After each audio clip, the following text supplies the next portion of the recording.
now. What do you aliens think you're doing? You're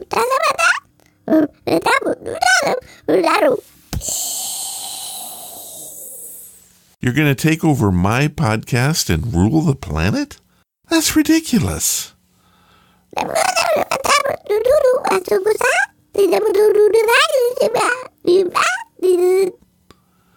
that might work. But you need to get out of here, and you need to get out of here now.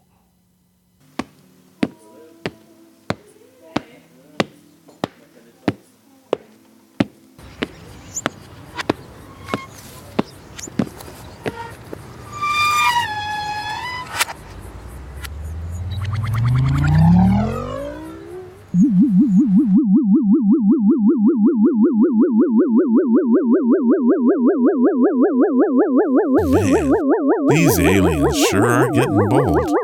Okay, guys, restart the music on 3, 2, 1.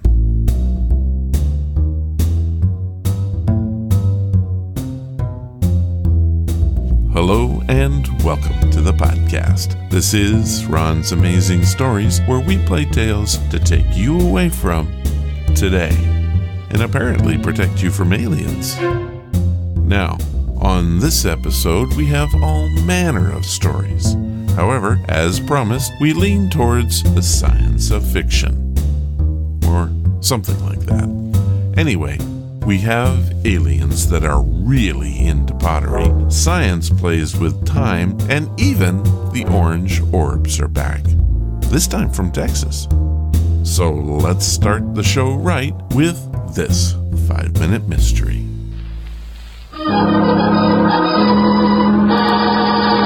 Another 5-minute mystery.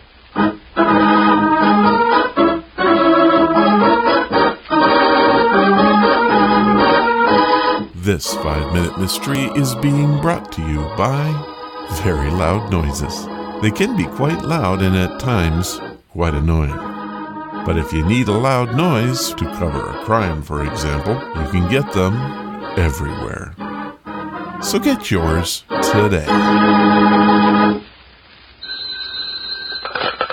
Homicide Bureau, Sergeant Timmons speaking. Sergeant, this is Ken Forbes of the Lawson Forbes Machinery Company. Yes? You better send one of your men out here to our factory right away. Accident? Yeah, worse than that. It's about a young ex-convict we have working here. He just murdered Mr. Lawson.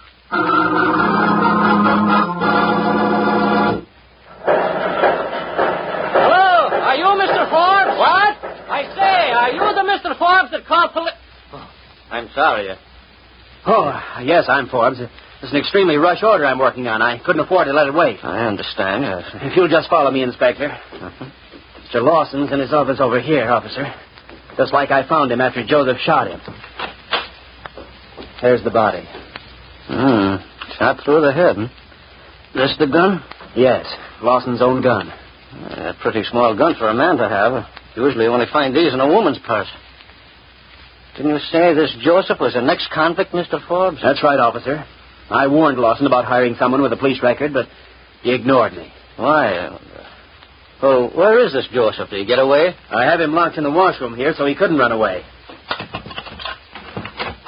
Now, come on out. Well, haven't you anything to say, Joseph? What's the use? What good would it do me to say I didn't do it? Who'd believe me, an ex-con? Why'd you do it? I didn't do it. I was working on the milling machine, and Mr. Forbes knows it. Officer, I heard Lawson giving Joseph the devil just before this happened. He'd been in the office for... That's a lie. It's not a lie. You had been snooping. I saw you going through the checking accounts 2 days ago, Mr. Lawson asked me to help him audit the accounts. That's a poor alibi. Ask you. Why wouldn't he have his own partner help him on the audit? You were just snooping. He probably caught you this afternoon, and you, knowing where Lawson kept his gun, got it and shot him. Forbes, what were you doing all the time the squabble was going on? I was operating that chain of automatic punch presses over there in the corner. As I told you when you came in, it's a rush order. And how did you know about this? Well, I heard Lawson giving Joseph here a good lacing. Joseph seemed pretty sullen. Then all of a sudden, I heard a shot. I ran into the office and found Lawson slumped back in his chair, blood running from his temples. I didn't do it, officer. Just because I was set up once for some childish prank, you can't accuse me of murder. I'm not accusing you, Joseph. But I am arresting Mr. Forbes for the murder of his partner. What clue did the officer uncover that turned the finger of guilt on Mr. Forbes? We'll find out in one moment. But first,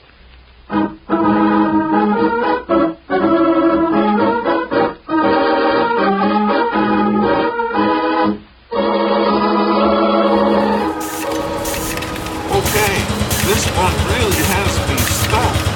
How could the officer know what was or... What did you say? I say, how could he have heard... Oh. How could he have not heard the gun or the gunshot? This 5-minute mystery is being brought to you by Very Loud Noises. Now back to our story. And now, back to the homicide officer and the solution. Forbes, you said you were operating those punch presses when you heard Lawson arguing with Joseph. Then you heard the shot. I did. This gun being so small makes very little noise, yet you say you heard it over there in the corner with all those punch presses going. Forbes, you couldn't have heard a shot because just a few minutes ago, you couldn't hear me for all the noise, and I was shouting right into your ears. No, Forbes, your ears aren't that good, and neither is your alibi. Well, there you have it. Very Loud Noises saved an innocent man and brought justice for all. If you want your very own loud noise, they are available everywhere. So get yours today. This 5-minute mystery was brought to you by Very Loud Noises, LLC, making better use of noise every day.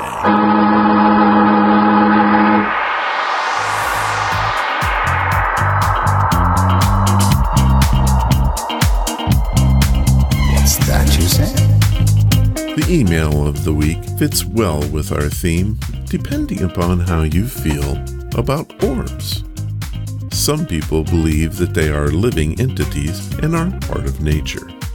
Others believe that they are spirits of the dead and are doomed to roam the world. Still others say that they are tiny spaceships from places unknown and fall into the UFO category. This email from Jan in Texas tells us a tale that fits all three. Jan writes, I think that Ron's Amazing Stories should be a global phenom, and I try to make it so. Here is my contribution, and is a true story from my youth. I think it was the summer of 1959 or 1960, visiting my uncle. We were out hiking the hill country of Texas when I was struck by wanderlust. The plan was to camp out, and it was near dark when I wandered off. I could hear my dad yelling for me, but I just couldn't make my way to his voice. I remember just sitting down, and I began to cry. A minute or two later, an orange orb floated around my head. It darted about, and I finally understood that it wanted me to follow it. I was only about 9, so it took a bit for me to figure that out. When I did, I was taken directly to my parents and the campsite. No one but me saw the orb, and my uncle was the only one that said it must have been an angel. To this day, I believe it and have heard other strange stories about orange orbs, including one that you had on your show. I can say and can confirm that they are real. Well, thank you, Jan, for your story. It's one of many that we've had about orbs on the show. I have done some research on the subject and have read hundreds of stories. I too think they're real, and to call them sun flares or hot spots is truly ridiculous. I prefer to think of them as intelligent creatures, but I'm okay with spirits, angels, or even UFOs. I hope we find out someday. And now for our OTR story.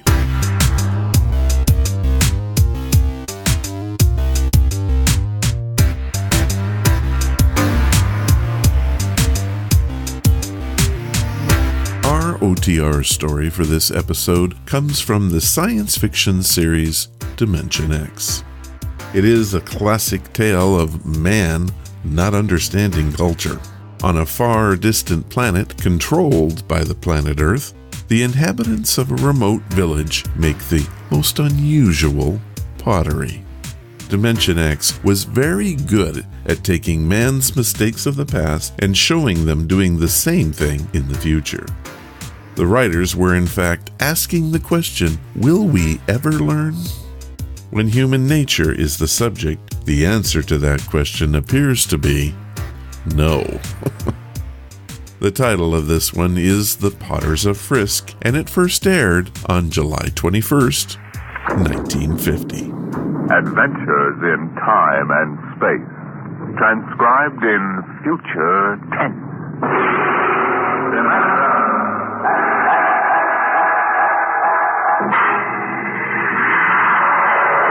On stage tonight, Dimension X.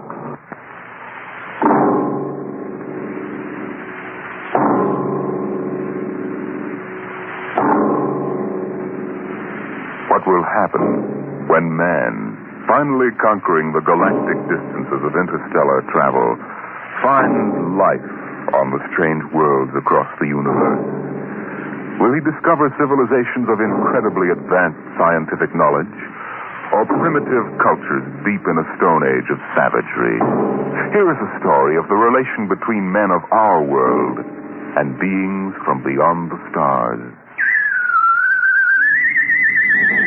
On the deck stood a yellow bowl, the profile a simple curve, clean and sharp. The body was thin without fragility, and the beauty of its shape was matched by the glowing intensity of the glaze, a glorious transparent yellow, soothing as sunlight, yet glowing with the fire of a volcano's core. The desk belonged to Michael Tom, Regional Administrator for the Department of Interplanetary Affairs.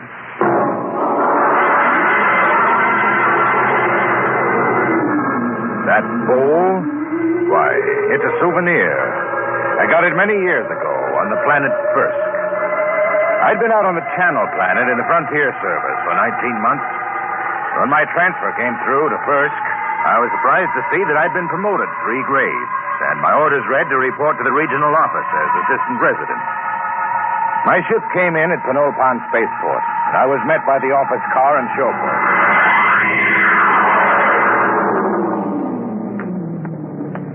Mr. Tom? That's right. I'm Wirachek, sir. Welcome to Frisk. Thanks. Well, I didn't expect to find a 1992 Rolls here. The resident had it shipped out in parts. Mr. Koval changes every year for the new model. Pretty smooth. Hey, this is certainly different from the Channel Planet. Nothing there but ice, frost fleas, and the dullest aborigines in the system. Well, you won't find the aborigines very dull here. What kind of people are they? The Me Too'in'? Well, they're humanoid. Very close to us systemically. Tall, sort of amber-colored and graceful. Oh, is that one, the girl balancing the bowl on her head? Yeah, she's a Me Too'in'. Uh-huh. There isn't a very big human population at first. Well. Looks like Mike Thomas found a home in the circus. You haven't met Mr. Colville yet, have you? What do you mean by that? Oh, nothing, sir, nothing. Look, Wirachek, if there's anything wrong, you'd better tell me. Well, there's nothing, sir. Nothing you won't find out. It's just that Mr. Colville is a very forceful personality. Very forceful.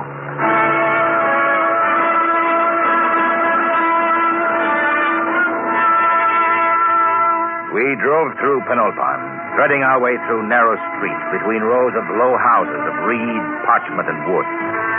Canals of green water laced the city, and the bridges trailed ivy and orange flowers. Suddenly, we turned a corner, and there on the bank of the main canal was a large concrete and glass building, Earthstar. This was the district office, and in a room that gleamed with black plastic and glass, I found George Scoville, senior resident. You're Tom? Michael Tom? Yes, sir. My last junior took off for the hills with a dancer from a Me Too'in' grog shop. If I have any trouble with you, I'll ship you back to Earth with a -50 efficiency rating. That clear? That's clear, sir. And don't get edgy with me. Sit down. Now, listen, Tom, I'm easy to get along with. I like things done right the first time. Got to give a good example for the gooks. Gooks? Yeah, the natives. I don't know what's good for them. I brought in a high-grade silica yarn to replace the root fiber they were using in fishnets. Took me 3 months to talk them into using it. I thought the Bureau policy was to avoid introducing Earth technology to stable culture. Yeah, that's what those boneheads at the main office say. They don't have to live here. Have you seen those pigsties they live in? There isn't a concrete building on the planet. The Me Too in delegation, Mr. Colville. Tell them I'm busy for 15 minutes. Yes, sir. Well, I'll be going along then, sir. Why?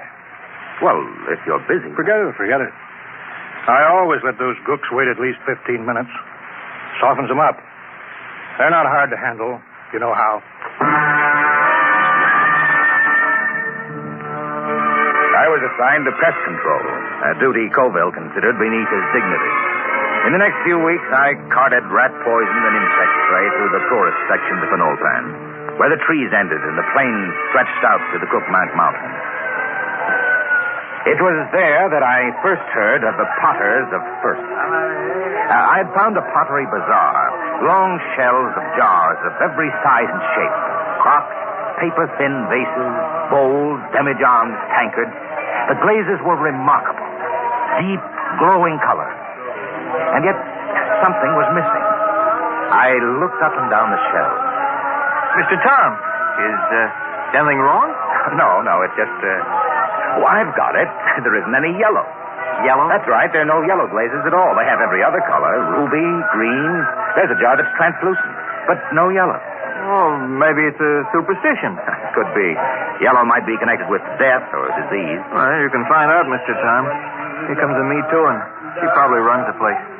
May I help you, sir? Oh, you speak English. I must. We trade with the Earth colony. Your wares are very beautiful. For example, how much is this bowl? 75 credits. That much? They are our ancestors. And to sell them as cheaply as wood or glass would be irreverent. Your ancestors? You mean the bowl? Yes. Uh-huh. Tell me, where's the pottery made? In Penolpan? No, back there. In the mountains? There our ancestors go and the pots are brought back. Aside from this, I know nothing. The Mi'chun fear the potters. Why? No one knows what lies beyond the first hill, Earthmen. Sometimes we see the glow of furnaces.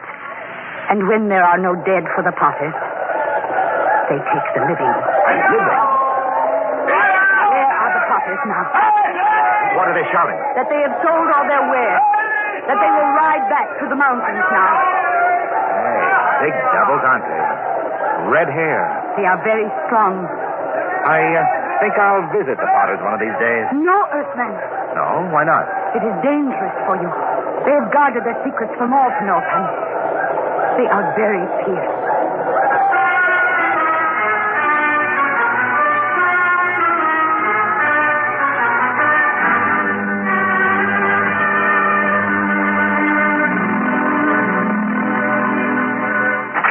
Tom, where the devil you been? I told you to get the estimates for that power plant. I put them on your desk, sir.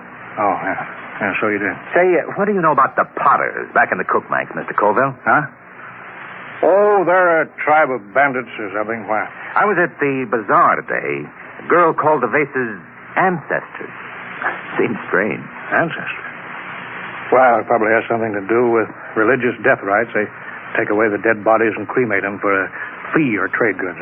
The girl said that when they don't get the dead, sometimes they take the living. What? Well, so that's it. What's it? Raiding. About every month or so, a couple of Me Too and turn up missing. The whole city clams up like tongue-tied parrots. For 2 years, I've been trying to track it down. Tom, these potters must be behind it. Raiding, huh? Now, we'll see about that. No, we don't know anything definite. Well, we will. Get Weircheck to roll out the copter. We're flying out to those mountains. I'll put a stop to this if I have to blow them clean off the planet.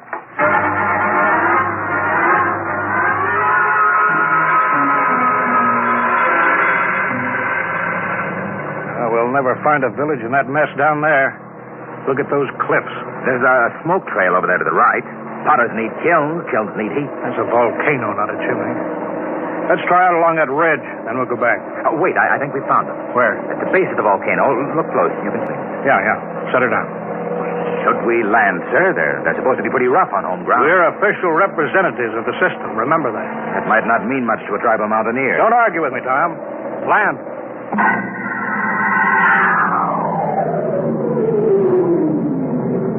Get your pistol ready. I don't see anybody.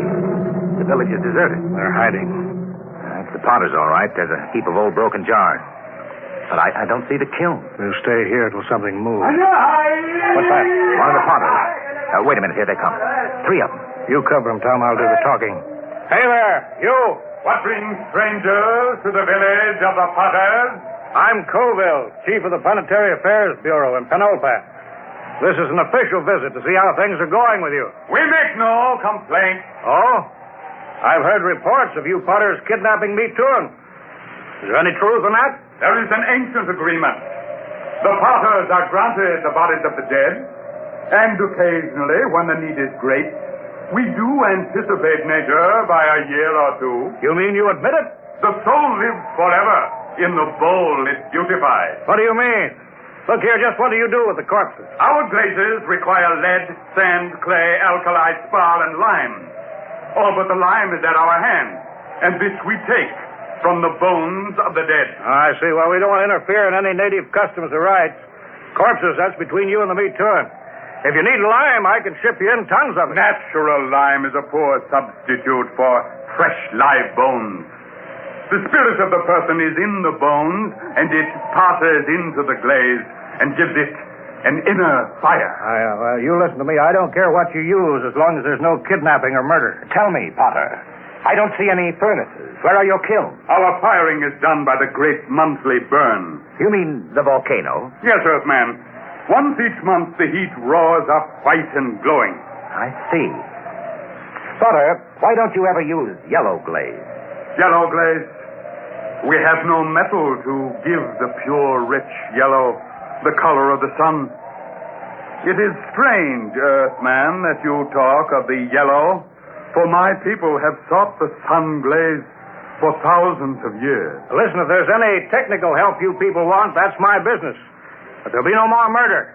If necessary, I'll put a stop to the plotting altogether. Your words are not friendly. Don't think I can't do it. I'll drop an atom bomb down the throat of your volcano and cave in the whole mountain. We'd better pull out, Mr. Colville. Shut up, Tom. You understand? My job is to protect everyone on this mud-hole planet. And that includes the meat tour. Get back in the copter, Mr. Colville. They're getting us. Fire over their heads. Keep them back. Quick, get in, sir. They're scared now, but in a minute they may jump. All right, let's go. Don't worry, Tom. Now those gooks know who's boss. No, sir, we won't have any more trouble from the Potters.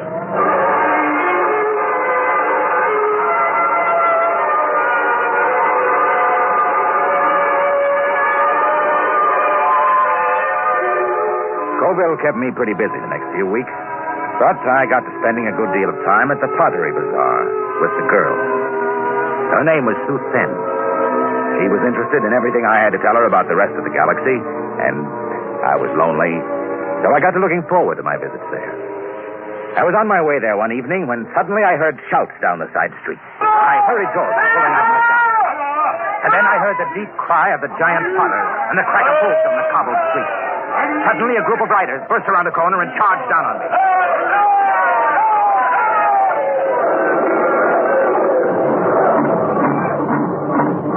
When they were gone, I hurried to the pottery bazaar. Sue Fen was gone. Earthman! Earthman! She's not here. They took her. The Potters? She has gone to her ancestors. Did they kill her? No, they have taken her to the hills. But soon she will live forever, her spirit wrapped in the glorious glaze. Sue Fen. There is nothing to be done. When the Potters take you, it is the end.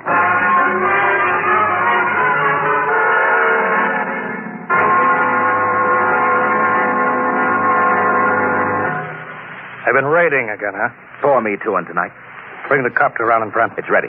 Tom, I'm going to break out the atom bomb from the arms locker. You fly out there and drop it down that volcano crater.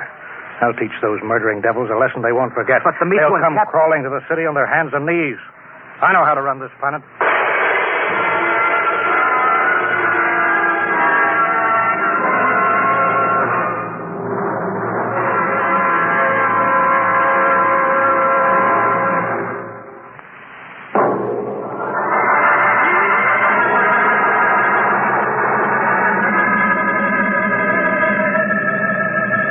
There's the village winner, Chick.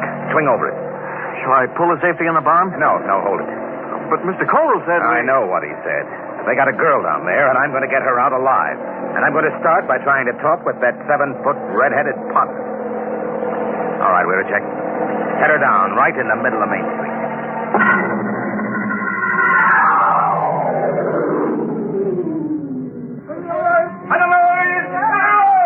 Have your gun ready, we're a check. Here they come. Tall one's the chief. So, this is the insolent lordling again. Come on, out of the copter. Good. We are in need of bone lime, and yours will suit us well. They're closing in, Mr. Tom. Prepare your soul for the great burn. Stand back. I'll kill a lot of potters, and you'll be the first. I've come for the full Me Too-in that you took from Penol Farm. You don't seem to understand that we can punish. We can kill you before you can do much damage. We potters do not fear death. Death is merely eternal meditation from the glass. Potter, listen to me. I didn't come here to threaten, but to bargain. You have a Me Too-in girl. Is she still alive? She still lives? Chief Colville gave me orders to destroy your volcano. We can do that easily. If I'm harmed, the next bomb will drop on your village. I've come down here against his orders to bargain. Bargain? With what? We care for nothing but our craft. Potter, I can give you the secrets of the Yellow Glaze. Empty words. No, the truth. In exchange, I want the girl and the other Me Too-in you've stolen, and your word not to raid again. How would we get lime? We've told you we can ship it in. Pure lime, as good as yours. Do the potters of Frisk want the Yellow Glaze? Why, that has been the goal of the tribe of potters for 1,000 years. And if I show you the Yellow Glaze? Earthman, if it comes clear through the burn, I agree to your bargain. If it does not, your spirit will be lodged forever in the ugliest bowl we can spin on the wheel. It's a bargain. All right, we're attacked. Disarm the bomb. Disarm it? Mr. Tom, are you crazy? They'll kill us. There'll be nothing left to stop them. Nothing but the Yellow Glaze. Yeah, but do you know how to make it? We'll soon find out. I've been doing a little reading on the subject lately. Reading? Holy smoke. Enough, Earthman. I will take you to the potter's shed. If your glaze is the bright yellow of the sun, you live. If not, you die. Come on, Veritek. Let's get to work. With what? You never made a glaze in your life. What are we supposed to work on now? Our last will and testament?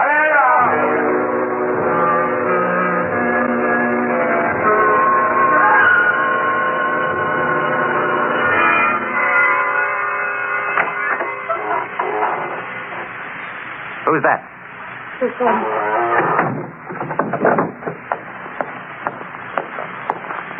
Are you all right? Yes. Why did you come? They will kill you too, Earthman. Maybe. How did you get in here? When I heard that you were here, I asked the chief potter to come. He said it would not matter. They would have all our bones soon. Cheerful, so. Hey, stir this, will you, Check? Yes, sir. They said you were trying to make the Yellow Glaze. Oh, Earthman, we will die. This goo may turn out yellow. It had better. No one on First has been able to make it. But I'm not from First. Hang on, Suzanne. We're not dead yet. Earthman, I'm glad you came. Although I wish you had not. Suzanne. All right, we're a check. Call that redhead. Tell him I got his glaze ready. Hey! Hey, you out there. Earthman, are you ready? Here's your glaze. Test it. You have 6 bowls of glaze. I'm no potter. This stuff ought to turn out yellow, but I can't be sure in one mixture. We will coat 6 tablets, one with each glaze. Then we will fire them. How long will it take? 20 hours before you know if the burn has brought you life or death.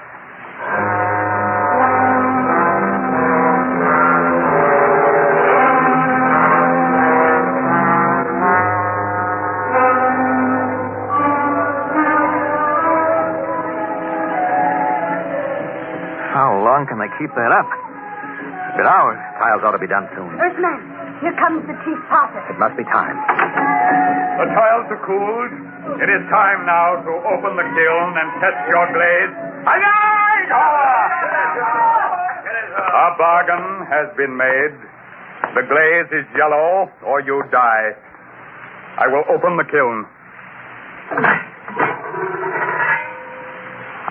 How are they, Mr. Tom? Mr. Tom? I can't see inside. It's dark. All right, Potter. Pull them out. What are you waiting for? I will remove the first pile. No. A dull, dirty brown, Earthman. Pull out the next one. The color of mud. Hiya! Now, wait a minute. What is the use? There is no yellow glaze. Get that next pile out. We made a bargain. Mrs. Earth Brown, your glazes are worse than the feeblest work of our children. Prepare your spirits for the great burn. Now, wait. Look in there. The next pile. Get it out here. Earthman, you waste time. Well, I'll get it out myself. There, look at it. Yellow. Bright, shining yellow. There it is. It's a yellow glaze.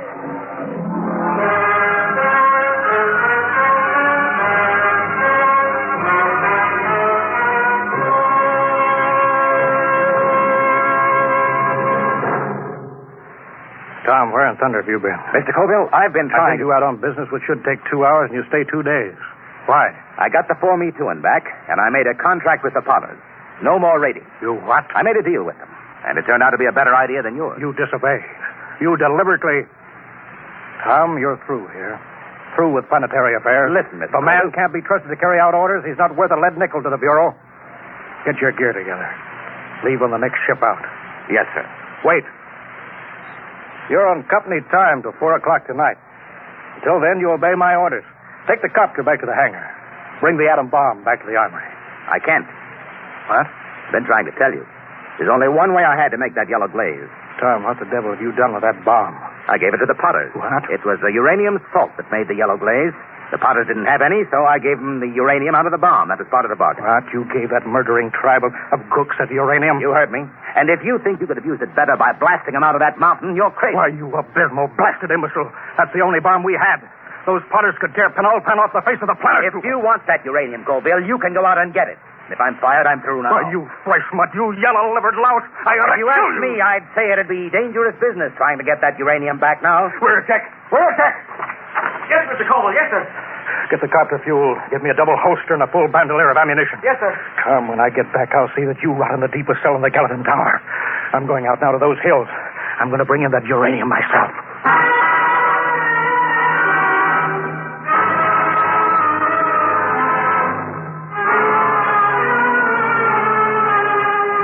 2 days later, Wiracek came into my office. His face was pale, his hands shook with excitement. He's here, Mr. Tom. He's here. Colville? No, the Chief Potter. The Potter. Bring him in. Should I call the guard? Just bring him in.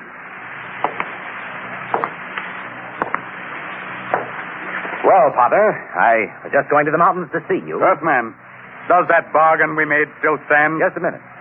First, I want to know what happened to my chief. He has not returned. A madman came to the village of the Potters. He said you had no authority. He said he could not allow the Potters to keep the heavy metal that makes glaze like the sunset. What happened to Colville? Tell me. There was violence. He killed 6 goodwill men. He was captured. I come to find whether our contract is good. Captured. All right, Potter. The contract is good. It is bound by my word and by the word of my great chief back on Earth. But only if Colville is returned. He must be brought back. Good.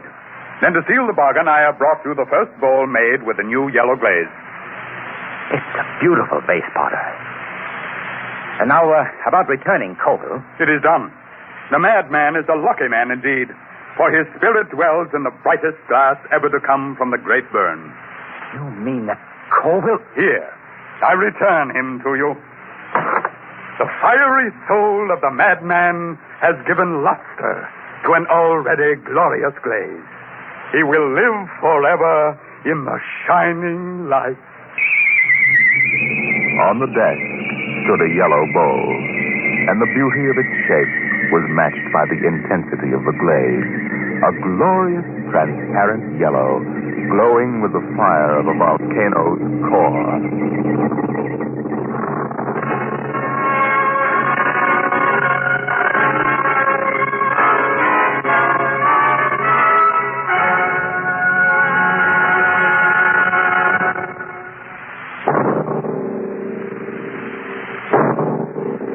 Tonight, Dimension X has transcribed The Potters of Frisk, written by Jack Vance and adapted for radio by Ernest Kenoy.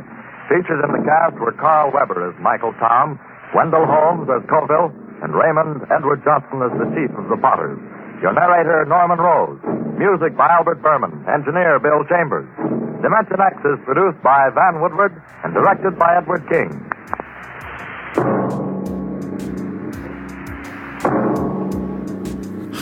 So they were driving around in a brand new 1992 Rolls-Royce, huh? That is the beauty of 1950s science fiction. You know, that story was a warning of sorts. Think of all the terrible things we did to the Native Americans, and I think you'll understand the warning. If we do ever get to space and find different cultures, we best think twice about trying to change them. Will we be good neighbors and allow them their freedoms? Time will only tell. As for X-1 and Dimension X, they saw the pitfalls of man, and many of their stories tried to warn us. Yet we failed to listen and keep plunging ourselves deeper and deeper towards total destruction. Fatalist attitude, you say? I'm afraid so.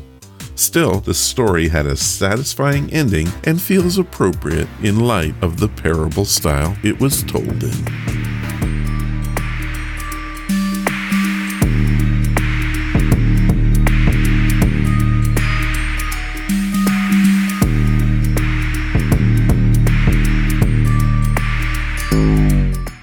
The date is June 17th, 1951, and this is A Moment in Time. When I was looking through the news archives this week, I wanted to find something that was just a matter of fact. You know, a typical day in our lives when many of us were not alive to hear it. This one was just a standard news short, very much like you would hear on radio stations of today.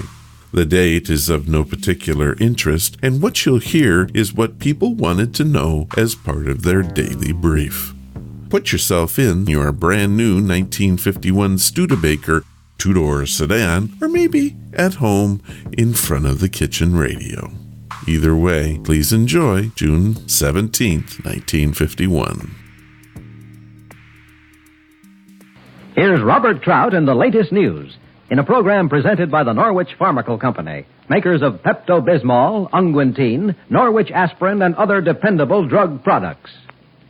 The Chinese Red troops have stopped retreating in Korea. They're moving back in stronger numbers inside that iron triangle where so many of their offensives began. Whether this is really the build-up for another massive communist attack is a question that's not been answered yet. There's been another battle of the jets. 25 red MiGs shot it out with 20 American Sabre jets. 1 red plane down, 6 damaged, no American planes lost or damaged.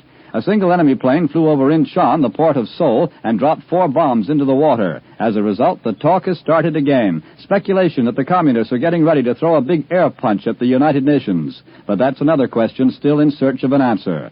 The Reds, though, are afraid we are getting the answers to too many questions. The official communist newspaper in Beiping says there's a serious loss of state secrets in China and warns all Chinese to stop talking loosely or they may stop talking permanently.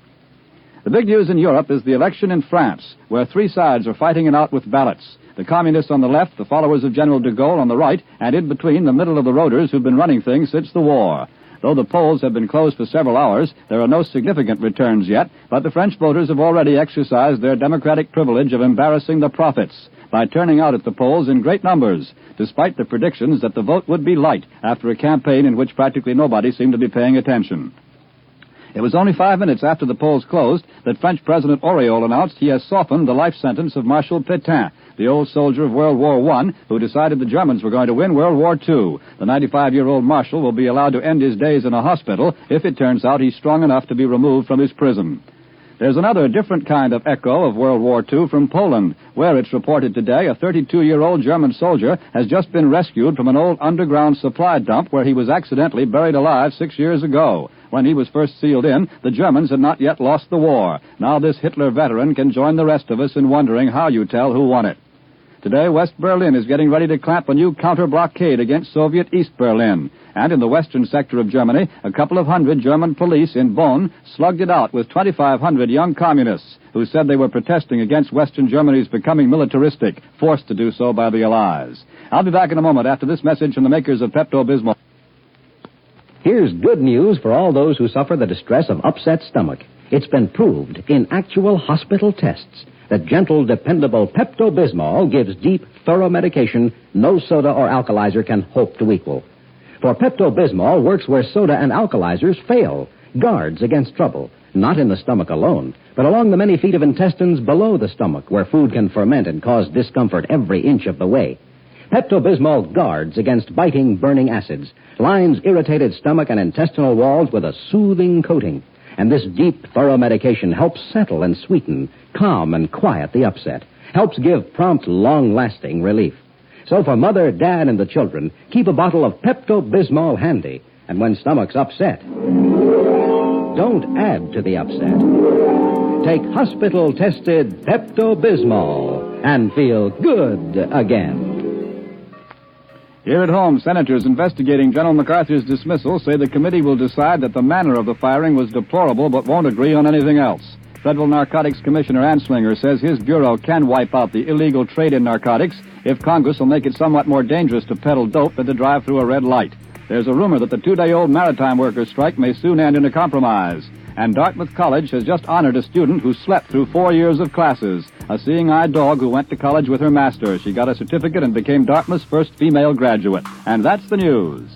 Robert Trout was brought to you by the Norwich Pharmacal Company, makers of Pepto-Bismol, Unguentine, Norwich Aspirin, and other dependable drug products. You're invited over to the Blandings next on NBC.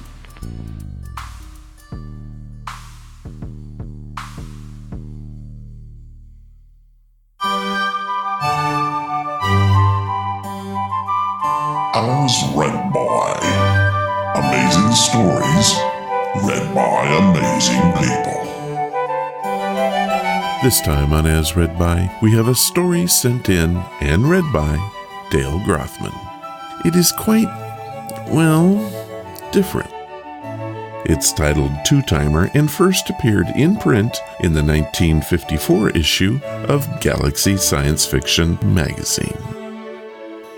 Two-Timer by Frederick Brown. Experiment. The first time machine, gentlemen, Professor Johnson proudly informed his two colleagues. True, it is a small-scale experimental model.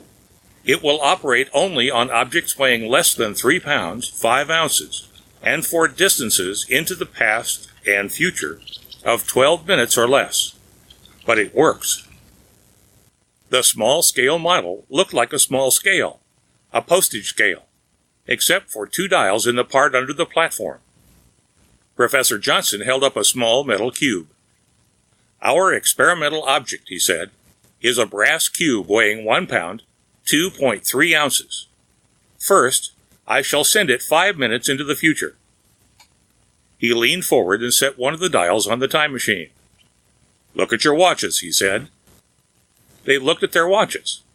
Professor Johnson placed the cube gently on the machine's platform. It vanished. 5 minutes later to the second, it reappeared. Professor Johnson picked it up. Now 5 minutes into the past.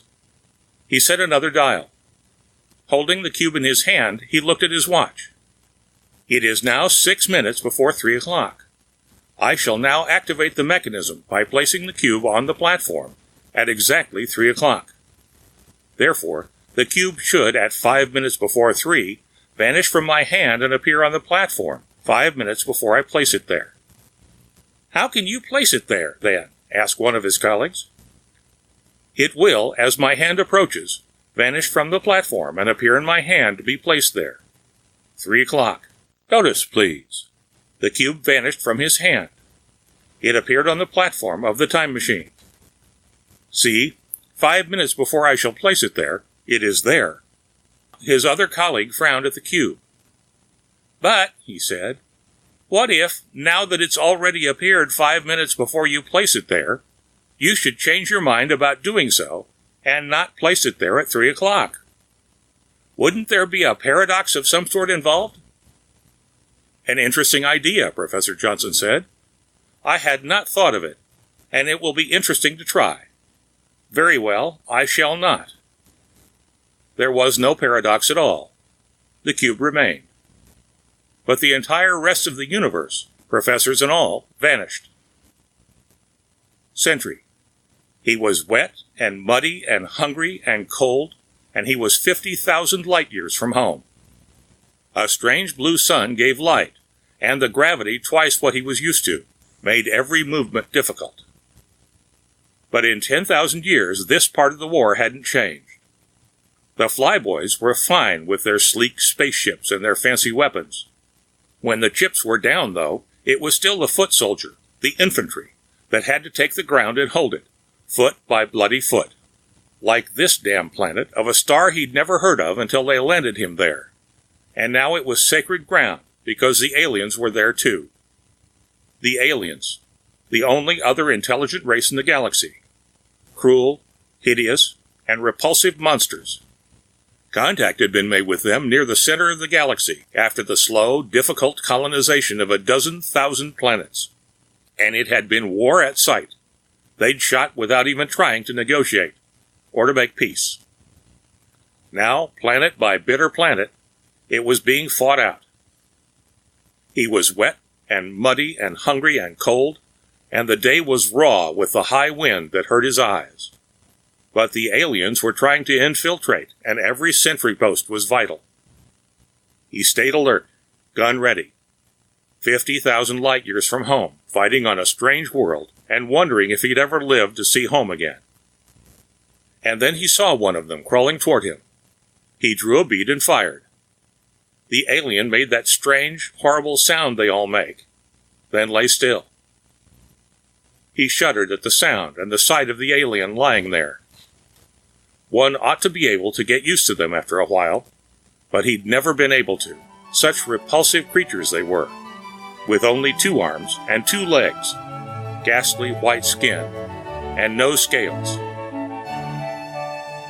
The end of Two-Timer by Frederick Brown.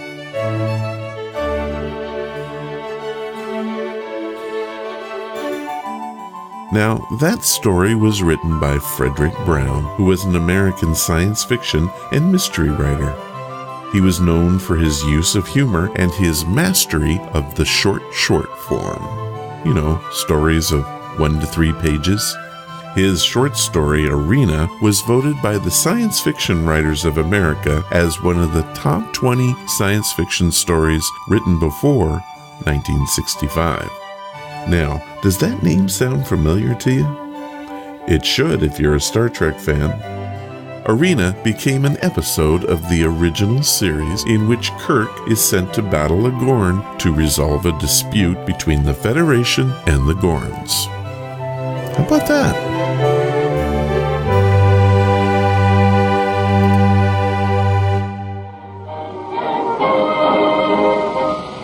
Ladies and gentlemen, every year, police cars, fire engines, ambulances, motorcycles, and other emergency equipment travel millions of miles in their daily jobs of protecting the lives and property of citizens living in Southern California and Arizona. These millions of miles are run with Rio Grande cracked gasoline. No motorist will ever require from his car the results demanded by police and fire departments. Results delivered by Rio Grande cracked with tetraethyl. But why not get this extra performance? Rio Grande cracked with tetraethyl costs you no more. And when you try Rio Grande cracked, why not try its famous companion product, Sinclair Pennsylvania and Sinclair Opaline motor oils? These famous oils give longer life because they are extra refined. Also, you are positively guaranteed against substitution because both are sold only in extra measure tamper-proof cans. With all their advantages, it is surprising that Sinclair Pennsylvania and Sinclair Opaline cost no more than ordinary oils. First, let me say thank God that my co-host and friend Jason Dowd is okay. As you know, the Storm Irma did quite the job, and it may delay the next Horror Express as Jason digs out. Word is, it may be up to 2 weeks before he'll even get power back. Yikes. My thoughts and prayers go out to the people of Houston and Florida. Coming up next week, we will have Detective Week, and after that, well, it's going to be a roll of the dice, but I do promise that it will be good stuff. If you want to keep up with what's happening on Ron's Amazing Stories, please follow us on Twitter, Facebook, or sign up for the weekly newsletter. All of the links you'll need and access to the blog can be found at ronsamazingstories.com. Thank you for listening, and I hope you come again to find out what are Ron's Amazing Stories.